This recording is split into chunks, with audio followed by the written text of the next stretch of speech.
예수님이 오시기 약 700여 년 전에 유다 나라에 아하스 왕이 있었는데, 그때 예루살렘 성에 전쟁의 소식이 들렸습니다. 당시에 북이스라엘과 아람이 연합을 해서 유다 나라를 침공을 했는데 나라가 위기에 빠졌습니다. 백성들은 마음이 많이 흔들렸죠. 전쟁이 나면 일단 가족들 중에서 어떤 사람이 죽을 수 있고 또 몰살을 당할 수도 있고, 그동안 힘들여 농사 지은 것들이 한순간에 다 사라질 수 있는 아주 정말 어려운 상황을 맞이하게 됩니다. 그래서 이 땅에 사는 사람들은 전쟁을 다 싫어합니다. 아무것도 가지고 있지 않은 사람, 잃어버릴 것이 없는 사람은 전쟁이 나도 별로 상관이 없죠. 저는 이렇게 가끔 사람들하고 대화를 나눠보면 전쟁이 나났으면 좋겠다 이렇게 말하는 사람들이 가끔 있습니다. 그래서 이제 그런 말을 들으면 왜 저런 말을 할까 이렇게 들어보면 남편이 집에 잘 안 들어오고 속을 새겨요. 애들이 아주 말도 안 듣고 공부도 안 하고, 그러니까 아주 사는 게 힘든 거야 이게. 그러니까 그런 사람은 뭔가 확 뒤집어졌으면 좋겠다 이런 생각들을 여러 많이 합니다. 나라가 어려울수록 또 경제적으로 문제가 생길수록 확 뒤집어졌으면 좋겠다 이렇게 말하시는 분들이 점점 늘어나요. 그래서 우리는 우리 주변 사람들이 옛날이나 지금이나 다 마음이 똑같은 것이 아니다. 그것을 항상 우리는 생각을 해야 됩니다. 이스라엘 사람들이 지금 남쪽과 북쪽으로 나눠졌는데 지금 남쪽으로 쳐들어오는 거죠. 그런데 이 남쪽 유다를 쳐들어오는 나라가 다른 나라가 아니고 바로 같은 민족인 북이스라엘인 거예요. 원래 한 나라거든요. 한 나라인데 남과 북이 갈라졌는데 북쪽이라는 나라가 또 그 옆에 있는 아람이라는 나라하고 협력을 해서 동맹을 맺어서 쳐들어오니까 얼마나 이 유다 백성들이 긴장을 하고 힘들었겠습니까? 그래서 정말 이 풀들이 바람에 휘날리듯이, 갈대가 휘날리듯이 마음들이 다 휘날리고 걱정이 되고 불안하고, 이거 어떻게 했으면 좋으냐, 우리가 이거 어디 산속으로 숨어야 되느냐, 그렇지 않으면 무슨 이렇게 물건을 좀 사다가 어디 산속으로 갖고 들어가야 되느냐, 하여간 이러한 위기 속에 빠져 있었다 이렇게 성경에 말씀을 하고 있습니다. 이럴 때 하나님께서 이사야 선지자에게 말씀을 하시는데, 너는 이 아하스 왕을 꼭 만나라 이렇게 말씀을 하고 계십니다. 어디 가서 만날까요? 그랬더니 지금 아하스 왕이 지금 밖에 나와 있으니까 거기 나가서 만나라. 아하스 왕이 왜 밖에 나왔겠습니까? 성경에 보니까 이 성 밖에 있는 그 윗모스도 기라고 나와 있는데, 이것은 이제 보통 기혼샘이라고 우리가 말할 수 있어요. 근데 우리가 이 지형이라고 하는 것은 50년, 100년, 200년 이렇게 500년 지나면서 지형이 약간씩 바뀌어요. 그래서 우리가 성경에 나와 있는 것을 정확하게 딱 이렇게 말하기는 사실 굉장히 곤란합니다. 왜냐하면 그런 것까지 언제 공사를 했냐 이게 날짜가 안 나오기 때문에 확실치 않습니다. 그런데 어쨌든 기온샘이라고 하는 것은 예루살렘 성을 동그랗게 이렇게 쌓았다고 하면 그 동쪽 지방, 그 동쪽에 기드론 시냇물이 이렇게 흐릅니다. 요페로 가면 감람원이 나오고 감람산. 그러니까 예루살렘 성, 기드론 시냇가, 그리고 감람산이 나오잖아요. 그러니까 그 중간에 기드론 물이 이렇게 그 골짜기에 물이 흐르는데, 원래 골짜기가 이렇게 넓어도 물이 흐르는 것은 이만큼밖에 안 돼요. 원래 그렇지 않습니까? 강이라는 것이 있으면 항상 백사장도 있고 강변이 있어요. 그런데 요 강변에 성하고 흐르는 물 그 사이에 사람들이 밭을 만듭니다. 우리나라도 그래요. 이렇게 큰 낙동강, 무슨 큰 강이 있으면 물이 흐르는 곳이 가운데 이렇게 있고 그 옆에 밭이 이렇게 있습니다. 그것을 밭이라고 그럽니다. 그 밭이에요. 그런데 그 밭 가운데 이렇게 운물을 하나 만들어 놨죠. 그게 바로 기혼샘이다 이렇게 말할 수가 있어요. 우리가 지도를 보면 그 성이 이렇게 있으면 성에서 약 한 100m나 떨어졌을까요? 굉장히 가까워요. 그냥 바로 옆에, 바로 옆에. 그러니까 이 성을 쌓을 때 이 물이 굉장히 중요하지 않습니까? 물이 중요해서 이 물을, 이 기온샘 물을 성을 쌓을 때 이렇게 안으로 들여서 쌓으면 좋겠는데, 또 거기는 너무 또 평지란 말이죠. 우리가 성을 쌓을 때 강변까지 쌓는 경우가 어디 있습니까? 그 강이 되기 전 언덕까지 성을 이렇게 쌓잖아요. 그래서 성을 바깥까지, 그 기온샘까지는 이렇게 둘러서 쌓을 수는 없고, 이렇게 언덕배기까지 성을 딱 쌓은 다음에 한 100m 정도 이만큼 떨어졌거든요. 거기서 물을 퍼오고. 근데 이제 문제는 이제 전쟁이 나거나 그럴 때에는 이제 성문을 닫아야 되니까 그 물을 들어갈 수가 없어요. 그리고 적군이 거기를 차지합니다. 그러면 성에 있는 사람이 큰일 나는 거예요. 식수가 없으니까. 그래서 이제 어떻게 했냐 하면, 히스기야 왕 때에는 그 물을 지하로 이렇게 파가지고 535m를 파가지고 실로암 못을 만들었습니다. 이렇게 아래쪽으로 이렇게 파니까 물이 저절로 흐르잖아요. 그래서 실로암 못을 만든 것, 그리고 기드론 물 흐르는 것을 옆에 기온샘을 만들어 놓고 거기 저수지처럼 만들어 놓고 이 물을 땅 속으로 파가지고 실로암 못을 만드는 거죠. 500m 정도 파가지고. 그런데 이 실로암 못을 파기 전에, 이건 히스기야가 팠는데 그 이전에도 성 안으로 이렇게 수로를 만든 그런 자취가 있어요. 실로암 못을 처음 히스기야가 판 게 아니고 그 전부터도 우리가 늘 이렇게 외적의 침입이 있으니까 그 기온샘에서 물을 이렇게 끌어다가 성 안으로 이렇게 갖다가 놨다, 이렇게 볼 수가 있죠. 그래서 성 안으로만 싹 들어오면 되는 거예요. 근데 거리가 그 원래 저수지나 성 안으로 끌어 들어오나 거리는 바로 요만큼이죠, 요만큼. 그러니까 사람들은 말할 때 이것이 성 밖이냐 성 아니냐 이런 말 잘 안 해요. 제가 성경을 계속 이렇게 뭐 여기저기 아무리 찾아보고 지도 찾아보고 별거 다 찾아봐도 이제 자세하게 말하는 책이 별로 없죠. 어쨌든 이것은 성 밖에 있어도 기온샘이고 또 윗샘이라고 말을 하고, 성 안에 들어오면 대개는 윗샘이라고 말을 하고 기온샘이라고는 잘 말 안 해요. 성 안으로 들어왔을 경우에. 우리가 전쟁이 나면 누가 그 자기의 식수를, 그 생수의 근원인데 그것을 밖에 그대로 누가 방출하겠습니까?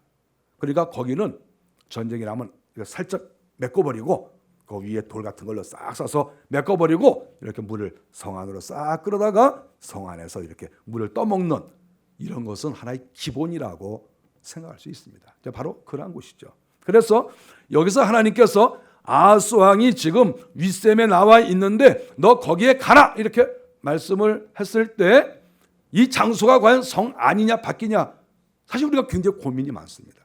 저도 고민을 많이 했어요. 근데 아무리 봐도 이것은 성 안이라고 볼 수가 있습니다.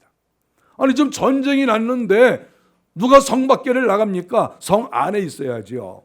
그리고 그 아들 히스기야 왕도 또 랍사게가 쳐들어왔을 때, 아수르가 쳐들어왔는데 히스기야도 성 밖으로 안 나갑니다. 그 성 안에 있어요. 성 안에 있으면서 성 밖에서 소리 지르는 소리를 다 이렇게 듣는 거지요.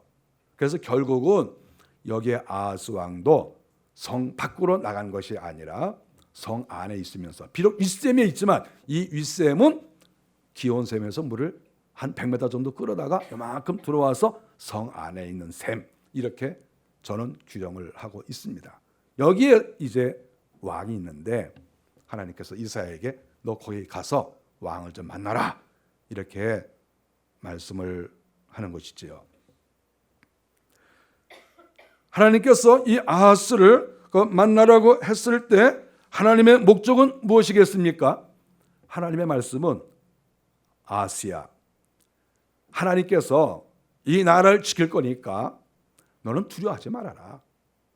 물론 왕이니까 이 샘도 지켜야 되고 성도 지켜야 되고 어쨌든 지켜야 되지만, 전쟁이라고 하는 것은 여호와께 속해 있는 것이니까 우리가 전쟁을 사람이 일으킨다고 볼 수 있지만 실상 그 사람을 움직이는 것은 하나님이든지 또는 마귀예요.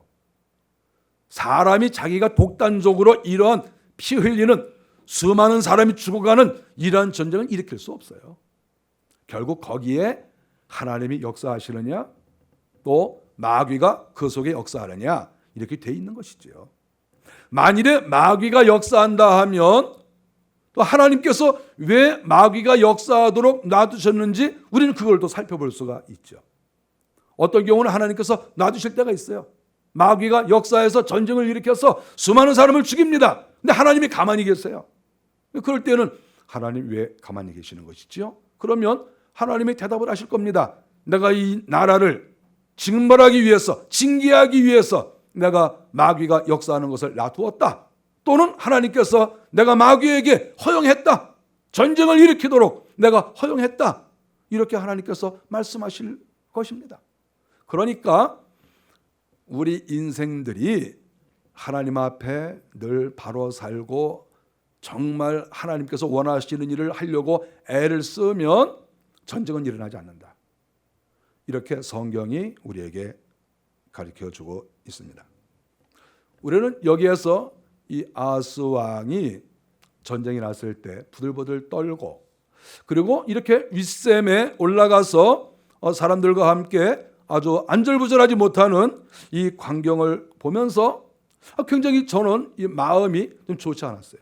왜냐하면 아니 왕이 어떤 전쟁이 나면 미리미리 군사를 훈련시키고 그리고 또 미리미리 또 이렇게 또 교육도 시켜서 만일에 전쟁이 일어나도 아주 오히려 강하고 담대하게 나라를 지키려고 하는 이러한 어떤 정신무장과 신앙교육 이런 것이 돼 있어야 되는데 아니 왕부터 부들부들 떨고 이거 어떻게 하면 좋으냐 이러고 있으면 그럼 뭐 나라가 제대로 되겠어요? 왕이 흔들리면 그 나라가 어떻게 되겠습니까? 그래서 저는 이런 아하스 왕의 행동을 보면서 상당히 실망하고 왕이 이거 이래서 되겠는가 그런 마음을 갖습니다. 이 아하스 왕이 누군가 이렇게 우리가 살펴보면 이스라엘 나라를 영적으로 완전히 황폐하게 만든 우시야 왕의 손자인 거예요. 우리는 이 유다 나라에서 나라를 망친 여러 왕들이 있는데 그 중에서 손꼽을 수 있는 사람이 우시야 왕입니다. 아니 손꼽아요. 나라를 그렇게 망칠 수가 없어요. 근데 우시야 왕이에요. 근데 그 손자예요. 그 손자가 바로 이 아하스 왕입니다. 주님 오시기 약 700년 전 사람이죠. 맨 처음에 북이스라엘하고 아람이 쳐들어왔을 때는 1차 전쟁에서는 이겼어요. 그때 피해가 좀 있었겠죠. 또다시 전쟁이 일어나니까 이렇게 지금 그가 안절부절하지 못하고 있었다 하는 것을 우리가 성경에서 보게 됩니다. 믿음 없는 왕이니까 하나님을 의지하지 않는 왕이니까 이러한 모습을 보였다 이렇게 보게 됩니다. 저는 이 아하스가 샘물 곁에 가서 밖을 내다보면서 원수가 언제 오나 원수가 와서 혹시 여기다가 이 샘물에다가 독이라도 확 타는 게 아닌가 이 샘물을 완전히 어떻게 폐쇄시키는 게 아닌가 샘물 앞에서 별의별 걱정을 다 했을 것이라고 생각을 합니다. 저는 이것을 보면서 이 아하스 왕이 사실은 이러한 위기를 맞이하고 어려움을 당했을 때에는 하나님께 올라가서 기도를 해야 되는 게 아닌가 그런 생각을 했습니다. 지금 아하스 왕이 있는 이 윗못 여기는 동쪽으로 나가는 그 왕궁에서 나가는 문이 있는 바로 거기거든요. 근데 거기에서 성전까지의 거리는 한 200m밖에 안 돼요. 아니 지금 성전까지의 거리가 200m. 솔로몬이 지은 그 성전이 바로 200m면 된다니까요. 뭐 200m 1분 걸리겠어요? 그냥 뭐 쪼로록 그냥 걸어가면 그 성전인 거예요. 그런데 그 성전에 가지 않고 하나님께 기도하거나 하나님을 의지하지 않고 제사장도 만나보지 않고 혼자서 부들부들 떨고 있는 이 모습이 너무 가련하고 아니 어떻게 사람이 이럴 수가 있을까 이런 생각을 하는 거예요. 만일에 아하스 왕이 성전에 갔거나 또는 제사장을 만났거나 선지자를 만났으면 아니 하나님께서 이사야 선지자에게 너는 아하스에게 가봐라 이렇게 말씀하셨겠습니까? 성전에 나오질 않으니까, 하나님께 기도를 하지 않으니까, 우리가 좋을 때에도 하나님께 기도해야 되지만 위기를 맞이할 때에는 더 많이 기도해야 되는 거 아니겠어요? 그런데 지금 심각한 나라의 위기를 맞이했는데도 아하스가 성전에 나오질 않았다. 아하스의 행위를 쫙 성경을 여기저기 살펴봐도 성전에 가서 기도한 자취가 없어요. 이거 얼마나 이게 난감한 일입니까? 이렇게 우리 인간이 어리석어요. 그래서 하나님께서 이사야 선지자에게 성전으로 나오지 않으면, 선지자를 만나러 오지 않으면 너라도 가라. 아니, 오지 않는 건 어떡하냐?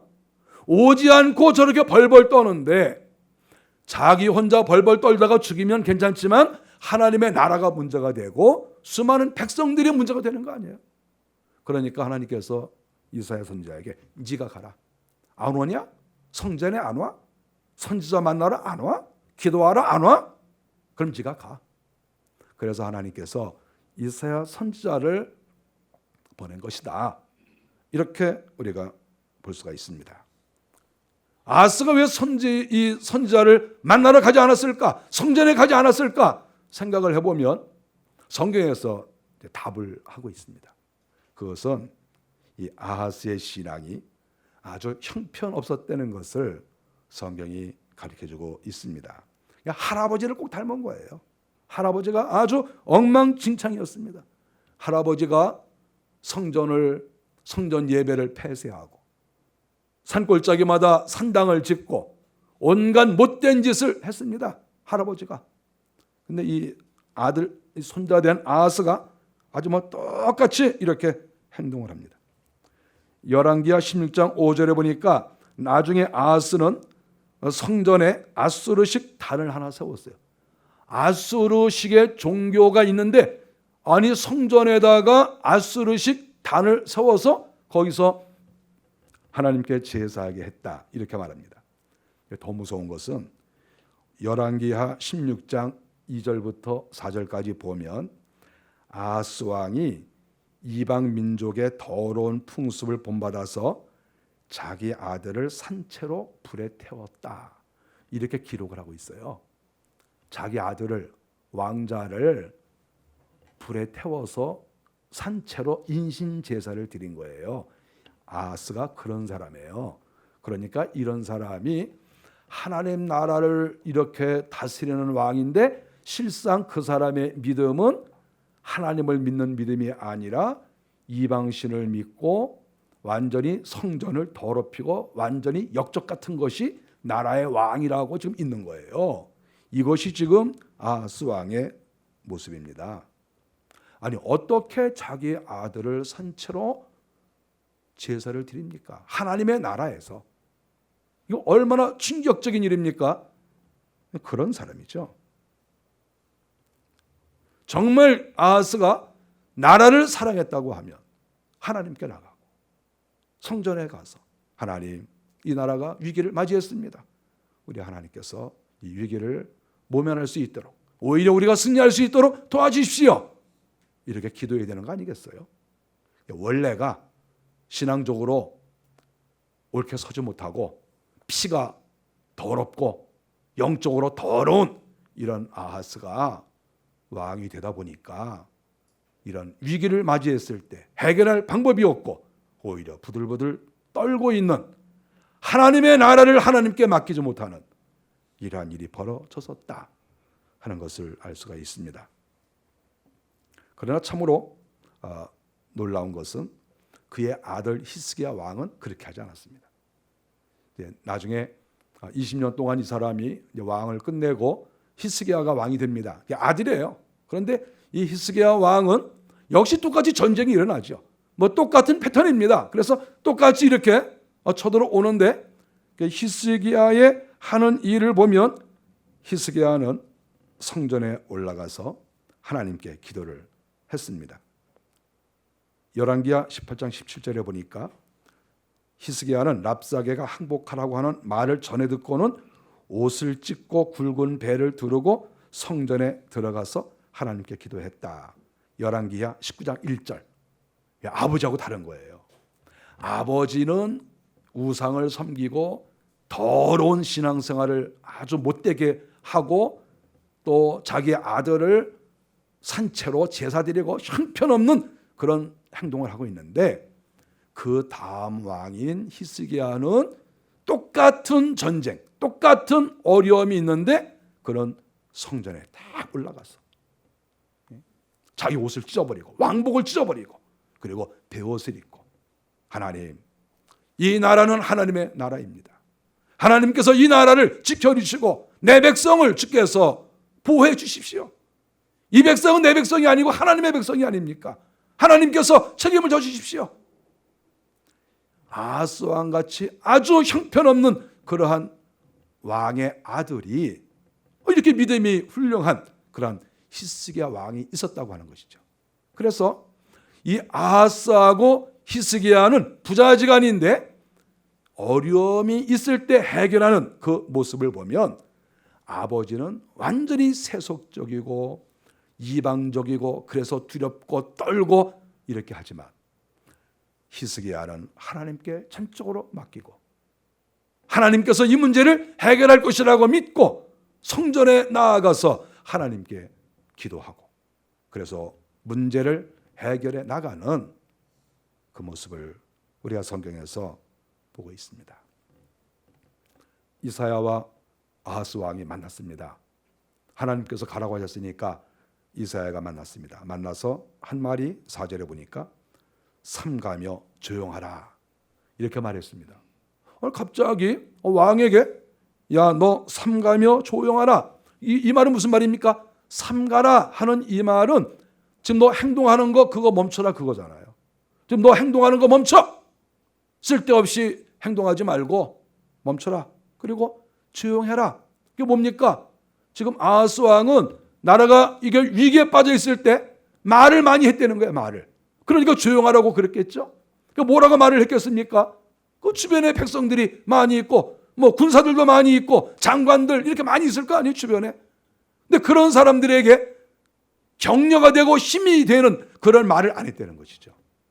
만일에 좋은 말을 했으면 왜 이사야 선지자가 너는 삼가고 조용하라 이렇게 말을 했겠어요? 뭔가 지금 행동하는 게 잘못되고 말하는 내용이 잘못됐으니까 너 조용히 해 이렇게 말한 거 아니겠어요? 원래 왕이라고 하는 이런 직책은 누구에게 핀잔을 들어서는 안 되죠. 왜냐하면 최후의 결정권자 아닙니까? 그래서 그분이 결정하는 대로 모든 것이 움직이지 않으면 나라가 위기를 맞이하는 거예요. 그런데 선지자가 와서 당신 지금 하고 있는 행동이 잘못된 것이다. 당신 지금 삼가며 행동하는 거 지금 멈춰라. 그리고 너 입 다물고 있어. 지금 이렇게 말한 거 아니겠어요? 이거 무슨 말을 했겠습니까? 백성들에게 불안이 되는 그런 말을 했겠죠. 우리 좀 이러다가 망하는 거 아니야? 우리 이러다가 쫄딱 망하는 거 아니야? 뭐 장관 있으면 김 장관 뭐 도망갈 때는 뭐 마련해놨어? 돈은 얼마나 준비해놨어? 나는 다 빼돌렸는데, 나는 미리미리 다 빼돌렸는데 너는 좀 빼돌렸냐? 뭐 이런 말 했을 거 아니에요. 그러니까 이 닥쳐 그랬을 거 아니겠어요. 이사야 선지자가. 사람이 위기를 맞이하면 별의별 일을 다 합니다. 우리가 사람들 만나보세요. 라면 살았냐 물어보고 뭐 쌀 살았냐 물어보고 다 이렇게 물어봅니다. 저는 지금까지 제가 67년 인생 살아오면서 별의별 어려움이 다 있었지만 저 지금까지 생수 한 병 라면 하나 사놓은 적 없어요. 제가 한 번도 그런 적 없습니다. 여기 그런 사람이 있어. 이렇게. 뭐 어렵다 그러면 여보 쌀 사야 되겠어, 뭐 라면 사야 되겠어, 생수 사야 되겠어. 제가 다 들었어요. 다 들었어. 다 알아 내가. 아하스 왕이 바로 그런 거예요. 이게 왕이 말이죠. 왕이 이 나라를 지키고 백성들을 정말 용기를 주고 힘을 주고 하나님을 의지하고 아무리 전쟁이 있어도 하나님이 우리를 보호하시고 우리는 승리한다. 이렇게 왕이 나서서 아주 담대하게 백성들을 위로하고 격려하고 힘을 주고 그래서 백성들의 마음이 든든해서 우리가 왕만 의지하겠습니다. 왕의 말을 듣겠습니다. 왕의 말을 들어보니 하나님이 우리와 함께 하실 것 같네요. 우리가 힘을 갖겠습니다. 그리고 용기 있게 성을 딱 지키고 그래야 되는데 입만 열면 사람들에게 정말 위기를 느끼게 하고 입만 열면 불안하고 입만 열면 도망갈 생각이 나고 이렇게 하는 왕이라는 게 이 아하스 왕이. 이 지도자라고 하는 것은 백성들의 마음을 편안하게 해야 돼요. 항상 격려하고 힘을 주고 용기를 주고. 가장도 마찬가지예요. 가장도 집안 식구들이 있을 때 집안 식구들이 늘 집에서 편안하고 기쁘고 이렇게 해야 되죠. 가장도 작은 공동체, 작은 나라를 운영하는 것이나 마찬가지예요. 가장들이. 여러분, 가장들이 우리가 물론 뭐 심리학에서는 뭐 그렇게 말해요. 뭐 아버지가 어려운 일 있으면 자식들한테 어려운 일을 다 말해라. 뭐 그런 것도 다 있어요. 근데 저는 그렇게 안 해요. 뭐 좀 어려운 일이 있으면 아버지가 하나님을 의지하고, 하나님, 우리가 이렇게 경제적으로 어렵습니다. 또 이렇게 하는 일에 문제가 있네요. 하나님 도와주세요. 그리고 아버지가 정말 제사장 같은 마음으로 다 하나님을 의지하고 이렇게 나가야 되는데, 뭐 요만한 일만 있으면 집에 들어와서 그냥 머리 딱 싸매고 그냥 이러고 있으면 뭐 아내가 불안하고, 또 이렇게 아이들이 들어왔다가 아버지가 밥도 안 먹고 이러고 있으면 아버지 왜 저래? 아버지 왜 저래? 그러면 야, 요새 아버지가 사업이 안 된다나 뭐 사기를 당해가지고 뭐 어렵다는데 아마 아버지가 저러다가 곧 죽을 것 같다. 그러면 자식들이 그냥 힘이 쭉 빠져가지고 이방 저방에서 그냥 아이들도 막 이러고 있는 거예요. 내 아버지가 말이죠, 아무리 어려운 일이 있어도 딱 거실에 앉아서 뭐 음식 딱 먹고 뭐 이렇게 TV 보면서 하하하 막 그러고 있으면 아버지가 괜찮나 보다, 즐겁나 보다. 그러고 아버지 뭐 괜찮았어요? 오늘 내가 2억 날렸어? 뭐 그러고서 또 이렇게 뭐 먹고 그러는 거예요. 아니 그래야 자식들이 볼 때도 아버지가 저렇게 날렸는데도 저렇게 힘이 있으시네? 괜찮나 보다? 그러기를 마음이 편안할 거 아니에요. 용기를 가져야 돼요.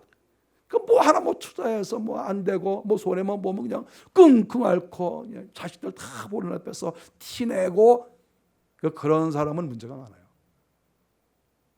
저는 그런 티 안 내고 지금까지 살았어요. 야, 전쟁난자들아, 빨리빨리 라면 사와라. 뭐 하는 거냐, 빨리 사오지. 그렇게 안달박달을 하면 그 집안 식구가 뭐가 되고 그 주변에 있는 사람들이 얼마나 불안하겠어요. 그런 상태로 우리가 인생을 살면 안 돼요. 전쟁은 여호와께 속한 것이다. 아무리 세상이 뒤집어진다 할지라도 우리 하나님이 우리와 함께 하신다. 내가 하나님을 의지하면, 내가 하나님의 말씀대로 살면 하나님이 우리 가정, 우리 교회, 이 나라 지키신다. 아니, 이러한 확실한 그런 믿음을 가지고 사는 것이지, 이상한 소리만 들려도. 지금 이 아하스가 말이죠, 군대가 온 게 아니에요. 지금 군대가 화살 한 방 안 쐈어요. 지금 쳐들어온 사람이. 우리 성경 보세요. 화살 한 방 날라왔습니까? 화살 하나 날라오지 않고 돌 하나 날라오지 않고 적군의 모습을 한 번도 본 적이 없어요. 지금 여기에. 그런데 이렇게 사람이 부들부들 떨고 헛소리나 하고 주변 사람들 맥 빠지는 이야기나 하고 있는 거예요. 그러니까 하나님께서 이사야 보내가지고 너 행동 똑바로 하고 입 다물고 있어. 조용해. 입만 열면 사람들 불안하게 만들고, 입만 열면 걱정하게 만들고, 사람 축축 처지게 만들고. 그 왕이 말이죠, 이렇게 어려운 일이 있어도 자리에 딱 앉아서 딱 이렇게 성 밖을 쳐다보면서 물 떠와라 하고 물 한 잔 마시고, 또 이렇게 딱 이렇게 폼 잡고 딱 우리 있어야 이게 백성들이 편안한 게 아니겠어요? 무슨 똥마리 온 강아지처럼 그냥 왔다 갔다 여러분, 똥마리 온 강아지 보신 적 있습니까? 보신 적 있죠? 아니, 가만히 앉아서 놓으면 되는데 왜 그렇게 한 10바퀴 돈 다음에 똥을 누는지. 가만히 왔다. 또 눌까 같으면 또 안 누고 또 싹 또 가서 또 기다리면 또 안 놓고 이러다가 그냥 어쩌다가 이렇게 놓고, 꼭 똥마리 온 강아지처럼 돌아다니고 불안해하고. 그런 사람이 어떻게 지도자가 되고, 이런 지도자를 모시고 있는 이 남쪽 유다 나라가 얼마나 불안하고 백성들이 힘들었겠어요.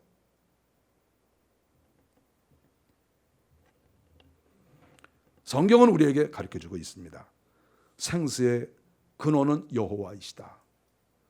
나라를 지키는 것도 하나님이시고 전쟁도 하나님께 속해 있고, 지금 이 왕이 윗샘에 올라가서 기온샘에 가서 물을 지키고 있는데 생수의 근원은 여호와이신 거예요. 사람이 물론 그 생수를 지키지만 실상 지금까지 이스라엘을 살리시고 예루살렘 성을 살리신 그 이는 하나님이신 거예요. 지금까지 하나님께서 먹이시고 입히시고 살리신 것이지 왕이 그걸 지키고 안 지켰다고 백성들이 죽거나 나라가 망한 게 아니란 말이죠. 생수의 근원은 하나님께 있습니다. 하나님께서 나라를 지키시는 거예요. 올해는 6월달을 맞이해서 나라를 생각하는 그런 달로 지금 우리가 지키고 있습니다. 그래서 전쟁에 대한 이야기도 계속 하고 있습니다. 우리가 명심해야 될 것은 우리가 하나님과 사이가 좋으면 하나님께서 우리를 지키실 것이고, 또 어려운 일을 만났더라도 히스기야 왕처럼 성전에 올라가서 정말 하나님 우리를 살려주십시오. 이런 위기를 맞이한 것은 우리의 죄 때문이니까 우리가 회개하겠습니다. 하나님 우리를 살려주세요. 이렇게 하면 하나님께서 적군을 물러가게 하시고 하나님이 다시 평화를 우리에게 주신다. 이것을 우리는 알 수 있습니다. 대한민국이 설립되고 6.25 전쟁이 또 발발했지만 3년 만에 끝나고 이제 세월이 거의 70년 이렇게 지내오고 있습니다.